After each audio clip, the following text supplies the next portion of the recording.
Стана един добър матч, в който през целия матч нашия отбор контролираше и топката, и положението на терена. За жалост отново безброй 100% пропуски, които последните 3-4 минути можеха да ни изиграят лоша сега, защото Баласти имаха своите шансове да изравнят. И въпреки всичко смятам, че това е един от най-добрите матчи като ритъм, като динамика. Противника беше прекалено добре готвен в собствената половина и ни по-рядко създавахме перфектни ситуации, но пак казвам, доволен съм от победата, от начина, на който играха играчите.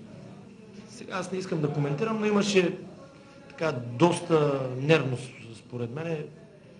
Явно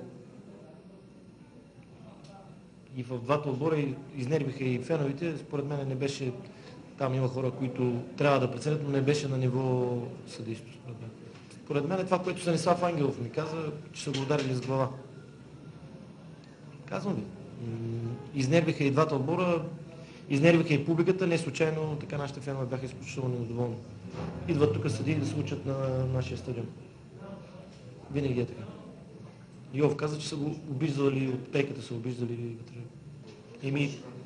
Те вече веднъж ни изиграха през тази година на матча с руски спортист. Днес не знам кой ни пропусна отново. Работим от завършено, казвам, всичко е въпрос, може би вече и на класа малко. Затова и имаме нужда да намерим нападател, който да реализира точно тези усилия. В малко по-голямо спокойствие.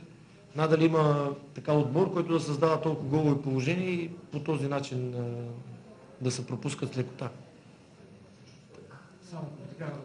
Трябва да ви кажа, че днес отбора игра доста мобилизиран, с отличен ритъм на игра. Явно и по-късния част на матча създаде условия за по-голямо движение по терена. Казвам, доволен съм, даже може би по-добре играхме, отколкото със Славия, като ритъм и като динамика. Това, че не отбелязахме головете, вече е отделен въпрос.